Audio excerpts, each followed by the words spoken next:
নদী, আপন হঠাৎ করে তোরা আসলি, ভিতরে গেলি না কেন? আফা, তোর কাছে আইছি অনেক বিপদে পড়া। আমাকে আব্বা না অনেক বেশি অসুস্থ, এখন হাসপাতালে ভর্তি। কি? আব্বা অসুস্থ? আব্বা হসপিটালে? এত কিছু হয়েছে? তোরা আমার এখন কইতাছস? হ্যাঁ, তোরা আমার জানাস কিসের জন্য? আব্বা কেমন আছে? আব্বা অনেক অসুস্থ আফা, ডাক্তার কইছে আবার অপারেশন করতে হইব, কিন্তু 5 লাখ টাকার দরকার। আমরা এত টাকা কই পামু আফা? তাই বিপদে পড়ে তোর কাছে আইছি। আফা, তুই দুলাভাই থেকে টাকাটা নিয়ে দে না আমাকে। আব্বার তাইলে আমরা চিকিৎসাটা করাইতে পারবো, আব্বা তাইলে ভালো হয়ে যাইবো। আরে কি বলতেছিস? হ্যাঁ, আব্বা অসুস্থ, আব্বার অপারেশনের টাকা লাগবে। তোরা আমারে বলবি না? হ্যাঁ, আমি কি করতে আছি? হ্যাঁ, আমি না তোদের বড় বোন। আর তোরা টাকার কথা একদম ভাবিস না, একদম চিন্তা করিস না। তোদের দুলাভাই তো অনেক টাকা, তোদের দুলাভাইকে বললেই টাকা দিয়ে দিবে। তোরা একদম চিন্তা করিস না। তোরা শুধু আব্বার একটু দেখাশোনা কর ভালো মতো। চিন্তা তো করতেছি না। আর তোর এনে আইসি আপা খুব কষ্টে, কারণ তুই তো আমাকে বড় বোন, আর তোর বিয়ে হয়েছে, এখন তোর আলাদা সংসার আছে। তোর কাছে টাকা চাই আমরা কেমনে ক? আর তারপরেও আমরা না বাধ্য হয়ে তোর কাছে আইসি। আমি না অনেক চেষ্টা করছি, আমার যত পরিচিত লোক ছিল সবার থেকে টাকা ধার চাইছি যে আমার বাপের চিকিৎসাটা করায়, আমি টাকাটা ধার দিয়ে দেবো, দরকার হয় জমি বেচে টাকা দিয়ে দেবো, কিন্তু কেউ না বিশ্বাস পায় নাই আমগো। এই জন্য আমরা দুইজন বাধ্য হয়ে আমার বড় বোন মানে তোর কাছে আইছি, তুই একটু দুলাভাইতে টাকাটা নিয়ে দে না আপা, আমরা যেন বাপের চিকিৎসাটা করাইতে পারি। আপন, নদী, আমার বিয়ে হয়েছে তো কি হয়েছে? আমি কি পর হয়ে গেছি? হ্যাঁ, তোরা আমার পরিবার না? তোদের জন্য কি আমার কোনো দায়িত্ব নাই বল? আব্বা এইভাবে অসুস্থ হয়ে পড়ছে, আব্বারে হসপিটালে ভর্তি করাইছস তোরা, অপারেশন এতগুলো টাকা লাগবে। আমি মানছি যে আমার কিছু নাই, কিন্তু আমার স্বামীর তো আছে, তাই না? আর তোদের দুলাভাই তো অনেক ভালো মানুষ, দেখবি তোদের দুলাভাইকে বলা মাত্রই টাকা দিয়ে দিবে। তুই একদমই টাকা নিয়ে চিন্তা করবি না। একটা পয়সাও তোদেরকে দেওয়া হবে না। আর তুমি, তোমার সমস্যাটা কি বলো তো? আমি কষ্ট করে টাকা পয়সা ইনকাম করব, সেই টাকা তুমি তোমার বাপের বাড়িতে পাঠাবে, তাই না? সাজিদ, আমাদের আব্বা অনেক অসুস্থ, হাসপাতালে ভর্তি, অপারেশনের জন্য নাকি 5 লাখ টাকা লাগবে। আমার ভাই অনেক চেষ্টা করছে, কিন্তু টাকা জোগাড় করতে পারে নাই, না পারতে এখন আমার কাছে আসছে। আমি তোদের বড় বোন। আর সাজিদ, তোমার তো অনেক টাকা, আর তুমি তুমি 5 লাখ টাকা দাও না, আমার আব্বার অপারেশনটা হয়ে যাবে। এই, তোমাদের বাবা অসুস্থ তো কি হয়েছে? আমার কষ্টের উপার্জিত টাকা আমি কি তোমাদেরকে দেওয়ার জন্য সেভিংস করি? হ্যাঁ, আর তাছাড়া তোমাদের কি লজ্জা বলতে কোনো কিছু নেই বলো তো? যখনই টাকার দরকার হয় চলে আসো নির্লজ্জের মতো আমার বাড়িতে। ওসব তোমাদের দোষ দিয়ে লাভ কি বলো তো? দোষটা আসলে তোমাদের বাবা মার, কারণ তোমাদের বাবা মা বোধহয় তোমাদেরকে এই শিক্ষাটা দেয় নাই যে মেয়ের শ্বশুর বাড়ি থেকে কোনো কিছু চাইতে নেই। মেয়ের শ্বশুর বাড়িতে গিয়ে কোনো কিছু চাইতে গেলে না ন্যূনতম লজ্জার দরকার হয়, যে লজ্জাটা তোমাদের নেই। মানে আমি কষ্ট করে টাকা পয়সা ইনকাম করব, আর তোমাদের যখন দরকার টাকা নিতে চলে আসবে। আসলে তোমাদের বোধহয় এই কমন সেন্সটা নেই যে একটা মেয়ের যখন বিয়ে হয় সে মেয়েটা পর হয়ে যায়, অতএব সেই মেয়ের শ্বশুর বাড়িতে গিয়ে যখন তখন টাকা চাইতে আসতে হয় না। ন্যূনতম লজ্জা লাগে, যে লজ্জাটা তোমাদের নেই। আমি অবাক হচ্ছি তোমাদের সাহস দেখে। দুলাভাই, এমন কইরেন না, অনেক আশা লই আপনার কাছে আইছি। আমরা আপনার কথা দিতেছি আপনার টাকা সব ফেরত দিয়া দিমু দুলাভাই, কিন্তু আপনি এখন আমাকে এই বিপদ থেকে উদ্ধার করেন, টাকাটা দিয়া দেন, আমরা তাইলে আমাকে আব্বার চিকিৎসাটা করাইতে পারবো। তোমাদের কি মনে হয় তোমাদের সব মন গলানো কথায় আমার মন গলে যাবে? কখনোই না। আমি যদি তোমাদেরকে আবার টাকা দেই না, তোমরা নেক্সট টাইম আবার টাকা চাইতে আসবে। এর আগে যতবার টাকা দিয়েছি তোমাদের তো মন ভরেনি, যখন বিপদে পড়ো টাকা নেওয়ার জন্য চলে আসো। অতএব এবার আমি কোনো টাকা দিতে পারবো না, মানে পারবো না। আর শোনো, বেশি বাড়াবাড়ি করো না তোমরা, বুঝতে পেরেছো?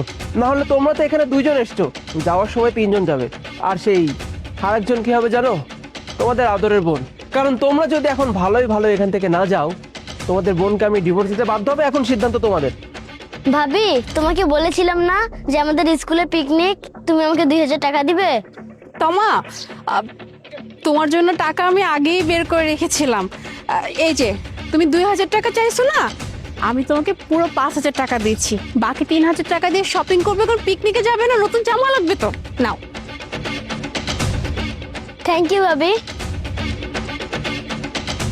দুলাভাই, একটা কথা কই, আপনার যেমন পরিবার আছে না, আমগরও কিন্তু পরিবার আছে, কিন্তু দুই পরিবারে কিন্তু কখনো আমরা দুই চোখে দেই নাই, সবসময় নিজের পরিবার ভাবছি। এর লেগে না বিপদে পড়লে আমার বোনের কাছে আইছি যেন আপনার থেকে কিছু সাহায্য নিতে পারি। কিন্তু আপনি টেনশন করেন না, আপনি যদি টাকাটা দেন না, আমার বাপের সুচিকিৎসা হওয়ার পরে আপনার এই টাকা আমরা দুই ভাই বোনে যেমনি হোক আমরা শোধ করে দেবো। সাজিদ, একটা কথা কি জানো, আমাদের এই সমাজে বুঝছো, একটা মেয়ে মানুষের যখন বিয়ে হয়ে যায় তখন সবাই মনে করে কি ওই মেয়ে মানুষটা তার পরিবার থেকে পর হয়ে যায়। তার পরিবার বলতে আসলে কেউ থাকে না।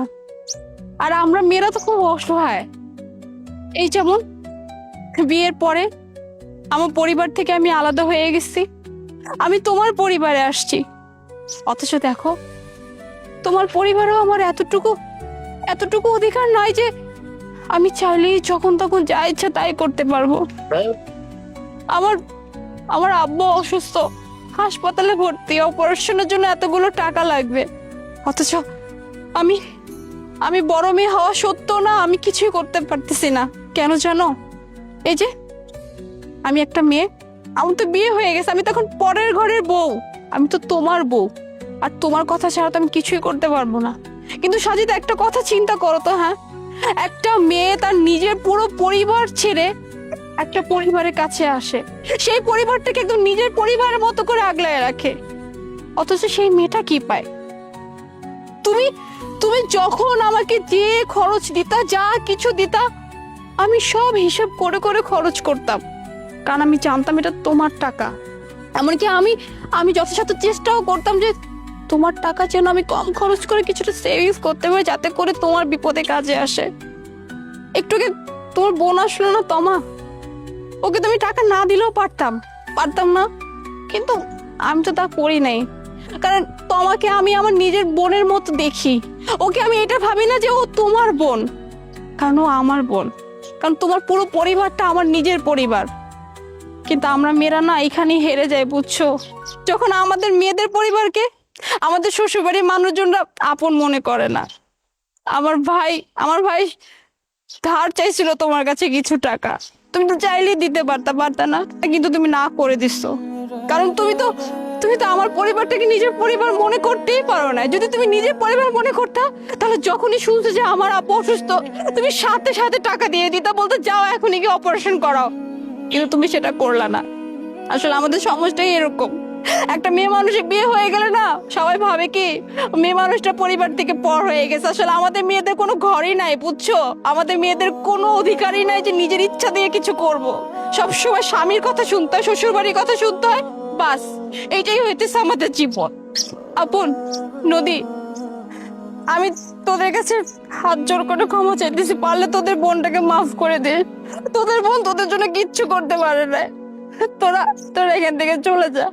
আর যদি পারিস আব্বার অপারেশনের ব্যবস্থা করিস, কিন্তু আমি কিছু করতে পারলাম না, আমারে মাফ করে দিস।